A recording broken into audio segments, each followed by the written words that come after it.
जय हिंद साथियों, the student life academy में आपका स्वागत है। मैं परवेज आलम आज आपके लिए एक और नई क्लास लेकर आया हूं, जो कि घटना चक्र का हमारा प्रैक्टिस बैच चल रहा है। उसी के अंतर्गत हमारी नेक्स्ट क्लास है। इस क्लास में हम करेंगे जैन धर्म को लेकर क्लास करेंगे और ये जितनी भी प्रैक्टिस क्वेश्चंस बनेंगे उन सबको हम यहाँ पर कवर करेंगे। इससे पहले जो हम क्लासें कर चुके हैं उस क्लास का सीक्वेंस जो था, सबसे पहले हमने पाषाण काल को लेकर क्लास की थी, सेकंड क्लास हमने सिंधु घाटी सभ्यता को लेकर की थी, और जो थर्ड क्लास थी वो वैदिक काल को लेकर की थी, और फोर्थ क्लास हमने बौद्ध धर्म को लेकर की थी, और जो हमारी 5 क्लास है वो 5 क्लास आज हमारी जैन धर्म को लेकर है। इस तरीके से हम सीक्वेंस वाइज लेकर चल रहे हैं क्लासों को, क्योंकि आपको भी चैप्टर वाइज की प्रैक्टिस करते रहें, क्योंकि अदर कहीं भी आप जाएंगे तो वहाँ पर चैप्टर वाइज प्रैक्टिस करने को नहीं मिलती है। तो आप अपना जो स्कोर होता है वो कॉपी पेन लेकर बैठो, और बैठने के बाद आप वहाँ पर क्वेश्चन लगाते चलें कि आपके कितने क्वेश्चन सही बनते हैं। तो इस तरीके से आपको यहाँ पर एक क्वेश्चन दिखेगा, उसके 4 ऑप्शन दिखेंगे, यहाँ से मैं रीड करूँगा उनको, और पढ़ने के बाद मैं आपको उनका आंसर भी देता चलूँगा, क्योंकि आंसर आप अपना भी नोट करते चलें कि हमारे कितने सही बैठते हैं, कितने सही नहीं बैठते हैं। तो पहला क्वेश्चन ये रहा। पहला क्वेश्चन दे रखा है जैन धर्म के संस्थापक हैं, तो जैन धर्म के संस्थापक कौन है ये बताना है आपको। पहले में दे रखा आर्य सुधर्मा, दूसरे में दे रखा महावीर स्वामी, और तीसरे में दे रखा पार्श्वनाथ, और चौथे में दे रखा ऋषभदेव। तो बताइए कि जैन धर्म के संस्थापक कौन थे। आप थोड़ा ध्यान से सोचिए और बताइए कि इसका राइट आंसर क्या होगा। इसके जो राइट आंसर है डी है, ऋषभदेव इसके संस्थापक थे, और इसमें टोटल जो होते 24 तीर्थंकर हुए थे, और सबसे अंतिम जो थे हमारे कौन थे, महावीर स्वामी थे। इसके बाद सेकंड क्वेश्चन को आप ध्यान से देखिए और बताइए जैन धर्म में प्रथम तीर्थंकर कौन थे। तो जैन धर्म के प्रथम तीर्थंकर के बारे में बताना है, तो पिछले वाले क्वेश्चन से रिलेट करके देखिए, जिन्होंने स्थापना की होगी वही प्रथम कहलाएंगे। तो प्रथम कौन थे, ऋषभदेव। तो उसका राइट आंसर क्या हो जाएगा, इसका बी हो जाएगा। ये रहा थर्ड क्वेश्चन में कहा गया है जैन तीर्थंकर पार्श्वनाथ निम्नलिखित स्थान में से मूलतः किससे संबंधित थे। तो यहाँ पर किससे संबंधित है वो उनका स्थान बताना है कि पार्श्वनाथ कहाँ पर थे, किस स्थान पर थे। तो पहले में दे रखा वाराणसी, दूसरे में दे रखा कौशाम्बी, तीसरे में दे रखा गिरिब्रज, चौथे में दे रखा चंपा। तो बताइए इसका राइट आंसर क्या हो जाएगा। राइट आंसर बताइए सोचकर, थोड़ा दिमाग लगाकर, क्या हो सकता है, थोड़ा अनुमान लगाइए और सोचिए। इसका राइट आंसर जो हो जाएगा वो ए हो जाएगा। ये कहाँ से समझे थे, वाराणसी से थे। इसके बाद 4 क्वेश्चन ये रहा। 4 क्वेश्चन में दे रखा है सूची, मतलब पहली सूची को दूसरी सूची से मिलाना है। इस सूची में क्या करना है, पहली सूची में दे रखा है तीर्थंकर, तीसरी में दे रखा है प्रतिमा लक्षण। तो यहाँ पर प्रतिमा लक्षण से संबंधित बताना है, तो यहाँ पर ध्यान देना है, इनको मैच कीजिए आप और मैच करके बताइए कि किसका क्या था। देखो आप किससे कर सकते हैं, यहाँ पर पार्श्वनाथ दे रखा है, तो पार्श्वनाथ का जो चिन्ह था, ठीक है, जो उनका प्रतीक था वो बताना है, प्रतिमा लक्षण था वो बताना है। तो यहाँ पर पार्श्वनाथ का संबंध जो था किससे था, सर्प से था। तो यहाँ पर पार्श्वनाथ को किससे मिलाना, 3 से मिलाना, मतलब सी को 3 से मिलाना। सी को 3 से मिलाने पर ऑप्शन मिलता है हमारा फर्स्ट। तो फर्स्ट हमारा इसका राइट हो जाएगा। तो मैं थोड़ा सा बता देता हूँ, जो इसका पार्श्वनाथ का सर्प था, और संभवनाथ का अश्व मतलब घोड़ा था, और इसके बाद दे रखा मल्लीनाथ का जल कलश था। इस तरीके से इनके चिन्ह थे या प्रतीक थे। इसके बाद दे रखा है 5 क्वेश्चन में क्या रखा है, महावीर स्वामी का जन्म कहाँ हुआ था। तो महावीर स्वामी का जन्म कहाँ हुआ था, कुंडग्राम में हुआ था, कुंडग्राम में हुआ था। इसका राइट आंसर ए हो जाएगा। इसके जो इजी क्वेश्चन है उनका ऑप्शन पढ़ने से कोई फायदा नहीं, क्योंकि राइट आंसर तो आप जानते हैं, और थोड़ा जल्दी करने की कोशिश करें, क्योंकि प्रैक्टिस सेट जितने कम समय लेंगे उतना ही बेटर आपके लिए रहेगा। क्योंकि प्रैक्टिस सेट का मतलब यही होता है कि आपने कितना अच्छा पढ़ा, और प्रैक्टिस से ही आप दूसरों से आगे निकल सकते हैं, और स्पीड के बिना आप कुछ नहीं कर पाएंगे। आपसे पढ़ना सब कुछ आता है, करना सब कुछ आता है, लेकिन आपके पास स्पीड नहीं होगी तो कुछ भी एग्जाम में नहीं कर पाएंगे, क्योंकि हमें वहाँ पर बहुत ही कम समय मिलता है और हमें क्वेश्चन भी अटेम्प्ट करने होते हैं। तो जीएस एक ऐसा सब्जेक्ट है, इसमें बहुत ज़्यादा दिमाग लगाना पड़ता है, लेकिन फिर भी आप जितना हो सके उसमें स्पीड बनाने की कोशिश करें, प्रैक्टिस करें, बार बार वीडियो को रिपीट करें, उसमें से पूरे के पूरे क्वेश्चन करने की ठीक कोशिश करें जितना आपसे हो सकता है। इसके बाद 6 क्वेश्चन ये रहा, कुंडलपुर जन्म स्थान है। कुंडलपुर जन्म स्थान है ये बताना आपको। तो पहला दे रखा है सम्राट अशोक का, दूसरा में दे रखा गौतम बुद्ध का, तीसरे में दे रखा महावीर स्वामी का, और चौथा में दे रखा चैत्य महाप्रभु का। तो बताना है यहाँ पर इसका राइट आंसर क्या है। इसका राइट आंसर जो हो जाएगा, अभी पिछले वाले क्वेश्चन से रिलेट कीजिए, तो इसका राइट आंसर जो हो जाएगा वो सी हो जाएगा, महावीर स्वामी का था। इसके बाद 7 में दे रखा है, 7 को ध्यान से देखिए। 7 में क्या रखा है, महावीर जैन की मृत्यु निम्नलिखित में से किस नगर में हुई थी। तो महावीर स्वामी जैन की जो मृत्यु हुई थी वो कहाँ पर हुई थी ये बताना आपको। पहले में दे रखा है राजगिरी, दूसरे में सांची, चौथे में तीसरे में पावापुरी, और फोर्थ में दे रखा समस्तीपुर। तो इसका राइट आंसर जो बताइए, पावापुरी में उनकी मौत हुई थी। इसका राइट आंसर जो हो जाएगा वो सी हो जाएगा। इसके बाद दे रखा 8 क्वेश्चन। 8 क्वेश्चन में कहा गया है तीर्थंकर शब्द संबंधित है। तीर्थंकर शब्द जो संबंधित है वो किससे संबंधित है, किस धर्म से संबंधित है, ये बताना आपको। तो पहला दे रखा बौद्ध, दूसरा दे रखा ईसाई, तीसरा हिंदू और चौथा जैन। तो बताइए तीर्थंकर, तीर्थंकर के बारे में जो बात की जाती है किस धर्म में की जाती है, चौथा तीर्थंकर, दूसरा तीर्थंकर, चौथा तीर्थंकर, ये 24वें तीर्थंकर की जाती है। तो किस में की जाती है, ये जैन धर्म में की जाती है। तो इसका राइट आंसर जो हो जाएगा डी हो जाएगा। इसके बाद ये रहा 9वां क्वेश्चन। 9वें क्वेश्चन में कहा गया जैन तीर्थंकरों के क्रम में अंतिम कौन था। तो जैन तीर्थंकरों का जो क्रम था उसमें बताना है कि आपको अंतिम कौन था। तो पहला दे रखा पार्श्वनाथ, दूसरे में दे रखा ऋषभदेव, तीसरे में दे रखा महावीर स्वामी और दे रखा चौथे में मणि सुब्रत। सुब्रत यहाँ पर दे रखा चौथे में मणि सुब्रत। तो इसका राइट आंसर बताइए। IAS प्री 1993 में पूछा गया था, इजी क्वेश्चन है। तो बताना आपको इसका राइट आंसर क्या है। इसका राइट आंसर सी हो जाएगा, महावीर स्वामी अंतिम थे, 24वें तीर्थंकर थे। इसके बाद ये रहा 10वां क्वेश्चन। 10वें क्वेश्चन में कहा गया है निम्नलिखित में से कौन जैन तीर्थंकर नहीं था। तो जैन तीर्थंकर नहीं था वो बताना है आपको कौन नहीं था। तो यहाँ पर ध्यान से देखिए और ध्यान से देखने के बाद आपको इसका आंसर मिल जाएगा। और ये एलिमिनेट कीजिए ना अपन आपस में, तो बहुत आसानी से मिल जाएगा। बताइए इसका राइट आंसर क्या हो जाएगा। इसका राइट आंसर जो हो जाएगा बी हो जाएगा, नाथ मुनि था, नहीं थे इससे संबंधित। क्वेश्चन 11वें क्वेश्चन में क्या रखा है, प्रभावगिरी जिनका तीर्थ स्थल वह है। जो इनका तीर्थ स्थल था वो बताना है आपको। पहले में दे रखा बौद्ध, दूसरे में जैन, तीसरे में दे रखा शैव और चौथे में दे रखा वैष्णव। तो अभी हम यहाँ पर क्वेश्चन किस चीज़ कर रहे हैं, ध्यान दीजिए। यहाँ पर क्वेश्चन किस चीज़ कर रहा है, जैन धर्म संबंधित करा जा रहा है। तो यहाँ पर जैन धर्म संबंधित जो हम क्वेश्चन किए जा रहे हैं तो उसी से संबंधित यहाँ पर इसका आंसर रिलेट कीजिए। तो इसका रिलेट करेंगे तो हमें क्या मिलेगा, इसका बी इसका राइट आंसर मिल जाएगा। इसके बाद 12वां क्वेश्चन। 12वें क्वेश्चन को थोड़ा ध्यान से देखिए। ये क्वेश्चन IAS प्री 2000 कह रहा हूँ, IAS प्री 1993 में पूछा गया था। जैन धर्म में पूर्ण ज्ञान के लिए क्या शब्द है। तो पूर्ण ज्ञान के लिए क्या शब्द का इस्तेमाल किया गया है, ये बहुत ईजी क्वेश्चन है और 1993 में पूछा गया था IAS प्री में। तो कैवल्य की प्राप्ति जब होती है तो पूर्ण ज्ञान कहलाता है। तो उसका राइट आंसर क्या हो जाएगा, सी हो जाएगा। इसके बाद 13वां क्वेश्चन। 13वें क्वेश्चन में क्या रखा है, महावीर स्वामी को किस नदी के तट पर ज्ञानदेव प्राप्त हुआ। तो यहाँ पर ज्ञानोदेव जो प्राप्त हुआ तो वो कहाँ पर हुआ था, ये बताना है। कि मतलब कहने का मतलब यह है कि महावीर स्वामी को जहाँ ज्ञान प्राप्त हुआ तो वो स्थान बताना है आपको। तो यहाँ पर थोड़ा ध्यान से देखिए। स्वर्ण सित्तिका, दूसरे में दे रखा पालिसनी, तीसरे में दे रखा गंगा, चौथा में दे रखा है त्रज्जु पालिका। तो यहाँ पर इसका राइट आंसर जो हो जाएगा त्रज्जु पालिका इसका राइट आंसर हो जाएगा। इसके बाद दे रखा 14वां क्वेश्चन। 14वें क्वेश्चन में कहा गया त्रिरत्न सिद्धांत, सम्यक धारण, सम्यक चित्र, सम्यक ज्ञान। जिस धर्म की महिमा है, जिस धर्म की महिमा है वह है। तो यहाँ पर क्या कहा गया है, आपको ध्यान से देखिए कि यहाँ पर जैन धर्म में ही इस बात को कहा गया है, सम्यक दृष्टि।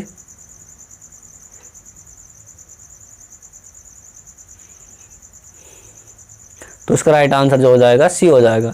इसके बाद 15वां क्वेश्चन। 15वें क्वेश्चन में कहा गया है कौन सा धर्म त्रिरत्न को मान्यता देता है। कौन सा धर्म त्रिरत्न को मान्यता देता है। तो पिछले क्वेश्चन से रिलेट कीजिए। तो कौन सा धर्म देता है मान्यता, ये बौद्ध जैन धर्म ही देता है। तो उसका राइट आंसर जो हो जाएगा डी हो जाएगा। मगर यहाँ पर कोई भी इसमें ऑप्शन राइट नहीं दे रखा है, लेकिन इसका राइट आंसर जो हो जाएगा मेरे हिसाब से वो डी होना चाहिए। इसके बाद दे रखा अणुव्रत सिद्धांत का प्रतिपादन किया। अणुव्रत सिद्धांत का प्रतिपादन किसने किया था, ये बताना है, सीधी सी बात है। पहला दे रखा महायान बौद्ध संप्रदाय, दूसरा दे रखा हीनयान बौद्ध संप्रदाय जैन धर्म ने, इसके बाद दे रखा लोकायत शाखा ने। तो इसका राइट आंसर जो हो जाएगा जैन धर्म ने किया था।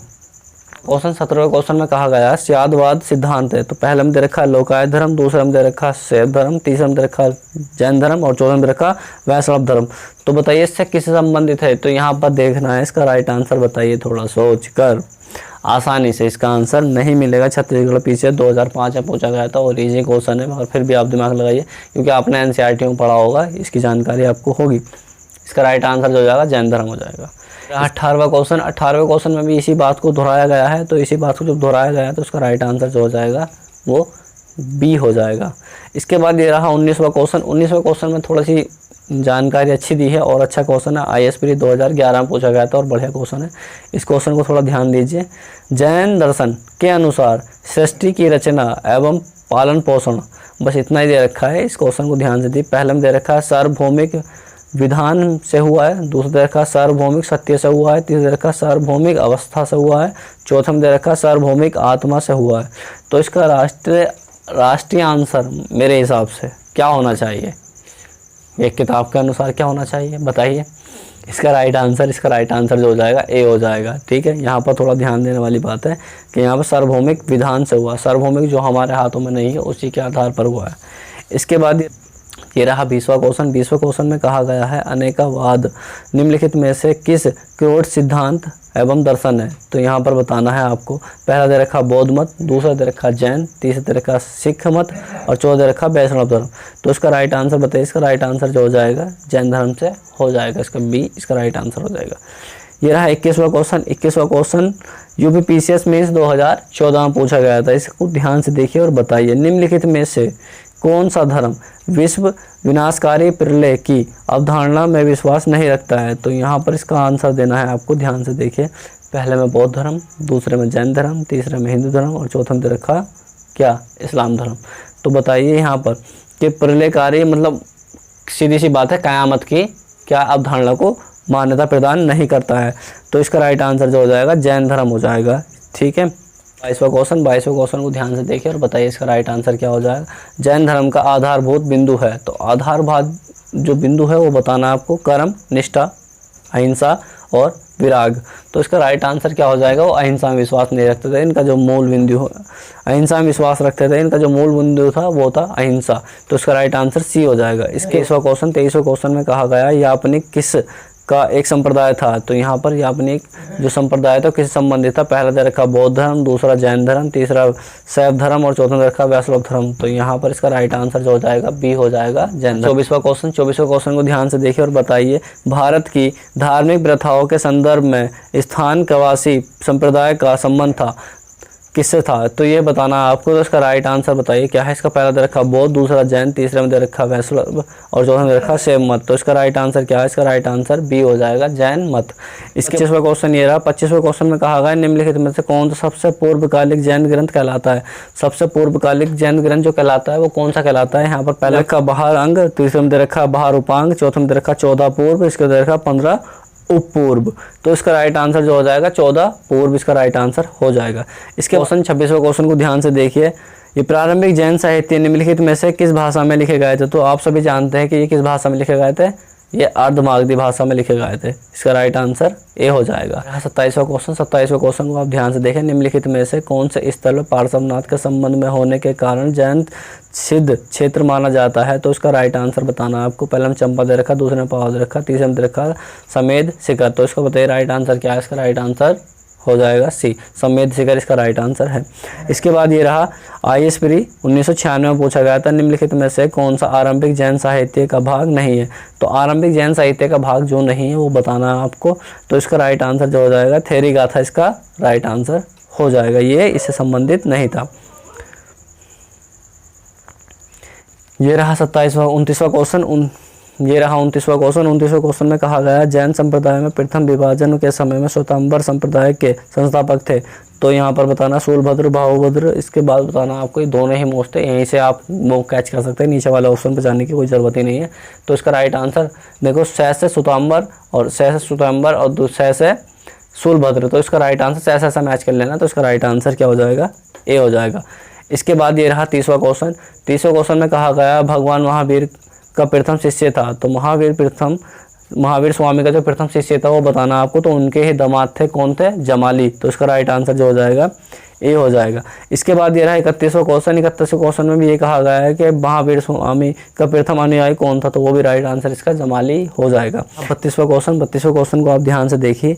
किस जैन सभा में अंतिम रूप से श्वेतांबर आगम का संपादन हुआ। तो श्वेतांबर का जो आगम हुआ वो बताना आपको। पहले में रखा वैशाली में, दूसरा में वल्लभी में, तीसरा में पावा में, चौथा पाटलिपुत्र में। तो इसका राइट आंसर जो हो जाएगा वो डी हो जाएगा, पाटलिपुत्र में हुआ था। इसके बाद ये रहा 33वां क्वेश्चन। 33वें क्वेश्चन में दे रखा है कूट दे रखे हैं और उन कूटों के आधार पर आपको बताना है। पहले कूट में दे रखा है ये महावीर वर्धमान महावीर के माता लिच्छवी के मुख्य चैटक की पुत्री थी। दूसरे में दे रखा है गौतम बुद्ध की माता कोलिय राजवंश की राजकुमारी थी। तीसरे में दे रखा है 23वें तीर्थंकर पार्श्वनाथ बनारस से थे। तो उसका राइट आंसर ही बताया था, बनारस संबंधित कौन थे, पार्श्वनाथ थे। इसका मतलब तीसरा सही है। इसके बाद ये इसका पहला भी सही है। तो इसका मतलब यह है कि इसका सी सही हो जाएगा। दूसरा और तीसरा ये दोनों सही है। चौंतीसवां क्वेश्चन को आप ध्यान से देखिए। IAS प्री 2004 में पूछा गया था और ये क्वेश्चन बढ़ा के पूछे जाते हैं। ये दे रखा है, प्राचीन जैन धर्म से संबंध निम्नलिखित में से किन कथनों में से कौन सा सही है। तो यहाँ पर जो कथन दे रखे हैं उन कथनों में बताना है कि आपको कौन सा सही है। तो थोड़ी वीडियो को रोक कर आप इसका जवाब दे सकते हैं। इसका राइट आंसर जो है वो सी हो जाएगा। रहा 35वां क्वेश्चन। 35वें क्वेश्चन में दे रखा निम्नलिखित कथनों में से कौन सा कथन जैन सिद्धांत के अनुरूप है। तो जैन सिद्धांत के जो अनुरूप है वो बताना है। इसमें 3 वो दे रखे हैं कथन। तो इन कथनों में दे रखा है, आपको इस वीडियो को पॉज करके आप इसका आंसर दे सकते हैं। ये काफ़ी बड़ा वीडियो हो जाएगा, इसलिए मुझे थोड़ा सा स्किप करना पड़ता है। तो इसका राइट आंसर जो बता देता हूँ आपको, इसका राइट आंसर डी हो जाएगा। पहला, दूसरा और तीसरा, इसके तीनों सही है। इस क्वेश्चन में कहा गया है समाधि मरण किस दर्शन से संबंध है। तो यहाँ पर इसका राइट आंसर बताइए। बौद्ध दर्शन से, जैन दर्शन से, इसके बाद योग दर्शन से, लोकायत दर्शन से, इनमें से कोई नहीं। तो इसका राइट आंसर जो होगा जैन दर्शन से। इसके क्वेश्चन में क्या रखा, निम्नलिखित कथनों पर विचार कीजिए। यहाँ पर 2 कथन दे रखे हैं, तो कथन आप देखकर पढ़ के इसका आंसर दे सकते हैं। मैं इस वीडियो को पोस्ट कर रहा हूँ। ये IAS प्री 2006 में पूछा गया था। इसका राइट आंसर जो हो जाएगा बी हो जाएगा। दोनों ही सही है, मतलब पहला दूसरा दोनों ही सही है। इसके बाद 38वां क्वेश्चन को आप ध्यान से देखिए। आजीवक संप्रदाय के संस्थापक थे। तो आजीवक संप्रदाय के संस्थापक थे वो कौन थे, वो सी थे, मतलब मक्खलीकाल घोषाल इसका राइट आंसर था। इसके बाद 39वां क्वेश्चन में कहा गया है कि निम्नलिखित में से किसने प्रतिपादन किया था कि भाग्य ही सब कुछ है, निर्धारित करता है और मनुष्य असमर्थ होता है। तो यहाँ पर बताइए इसका राइट आंसर क्या हो जाएगा, सी हो जाएगा। आजीवक संप्रदाय ने किया था। इसके बाद ये रहा 40वां क्वेश्चन में कहा रखा है संप्रदाय जो नियति की अटलता में विश्वास रखता है। तो यहाँ पर 40वें क्वेश्चन में कहा गया है जो नियति करती है उसमें कि जो अटलता में विश्वास रखता है। पहले में दे रखा जैन, दूसरे में आजीवक, तीसरे में दे रखा चवार, चौथा में दे रखा बौद्ध। तो ये अभी मैंने बताया था, नियति जो सब कुछ निर्धारण करती है उसके बारे में बताना। तो आजीवक संप्रदाय इसका राइट आंसर हो जाएगा। इसके बाद 41वां क्वेश्चन दे रखा सूची, मतलब आचार्य दे रखे हैं यहाँ पर, यहाँ सिद्धांत दे रखे हैं। तो किसने क्या सिद्धांत दिए थे वो बताना है आपको। तो यहाँ पर ध्यान देना, नागार्जुन ने क्या दिया, सिद्धांत दिया किसका, शून्यवाद का। तो यहाँ पर बी को 2 से मिलाइए, बी को 2 से मिलाएंगे तो बी को 2 से मिलाने पर इसको 2 ऑप्शन बैठ रहे हैं। तो इसके बाद यहाँ पर दूसरा देखना है हमें। यहाँ पर दूसरा है गौशाल ने क्या दिया था, गौशाल ने दिया था आजीवक। तो यहाँ पर गौशाल को मिलाइए, मतलब डी को 4 से मिलाइए। तो डी को 4 से मिलाते हैं तो यहाँ पर इसका तीसरा आंसर, मतलब सी, डी को 4 से मिलाना, सॉरी डी को ए से मिलाना, डी को ए से मिलाना। तो इसका राइट आंसर जो हो जाएगा वो क्या हो जाएगा, बी हो जाएगा। इसके बाद ये रहा 42वां क्वेश्चन। बराबर क्वेश्चन में रखा बरार की गुफाओं का उपयोग किसने आश्रम गृह के रूप में किया था। तो किसने किया था, ये आजीविकों ने किया था। तो उसका राइट आंसर क्या हो जाएगा, ए हो जाएगा। इसके बाद ये रहा कौन सा, 43वां क्वेश्चन। ये रहा 43वां क्वेश्चन। 43वें क्वेश्चन को देखिए आप। उत्तर प्रदेश में बौद्ध एवं जैन दोनों का प्रसिद्ध तीर्थ स्थल है। तो यहाँ पर बौद्ध और जैन दोनों का जो प्रसिद्ध स्थल है वो बताना है, तीर्थ स्थल। तो पहला दे रखा सारनाथ, दूसरा कौशाम्बी, तीसरा दे रखा कुशीनगर, चौथा दे रखा देवी पाटन। तो इसका राइट आंसर जो हो जाएगा कौशाम्बी इसके लिए सबसे ज़्यादा फेमस है। इसका राइट आंसर भी हो जाएगा, यही उत्तर प्रदेश में पड़ता है। इसके बाद ये रहा 44वां क्वेश्चन। 44वें क्वेश्चन में दे रखा ये रहा 44वां क्वेश्चन। 44वें क्वेश्चन में दे रखा निम्नलिखित में से कौन सा कथन सही नहीं है। तो यहाँ पर जो कथन सही नहीं है वो बताना है आपको। तो थोड़ा इस वीडियो को पॉज करके इसका जवाब दे देना, क्योंकि इसका मैं आंसर आपको बता रहा हूँ। इसका आंसर जो हो जाएगा ए हो जाएगा। इसके बाद क्वेश्चन को देखिए आप और बताइए इसका राइट आंसर क्या हो जाएगा। तो इसका राइट आंसर जो हो जाएगा ए हो जाएगा, ठीक। इसके बाद 46वें क्वेश्चन को आप ध्यान से देखिए और बताइए। इसमें दे रखा महान धार्मिक घटना महामस्ती अभिषेक निम्नलिखित में से किससे संबंधित है और किसके लिए की जाती है। तो किसके लिए की जाती है, पहला दे रखा बाहुबली के लिए, दूसरा दे रखा बुद्ध के लिए, तीसरा दे रखा महावीर के लिए, चौथा दे रखा नटराज के लिए। तो यहाँ पर महामस्तिक अभिषेक जो होता है वो कहाँ पर होता है, दक्षिण में होता है। तो किसके लिए होता है, बाहुबली के लिए होता है। तो उसका राइट आंसर ए हो जाएगा। इस तरीके से हमने जैन धर्म के क्वेश्चन कंप्लीट कर लिए हैं। अब जो आपको बताना है कि आपके स्कोर कितने हो गए, मुझे आपको बता देना है, क्योंकि हमको अच्छा लगेगा कि आपने कितने स्कोर किया और इस वीडियो से आपको कितना लाभ हुआ।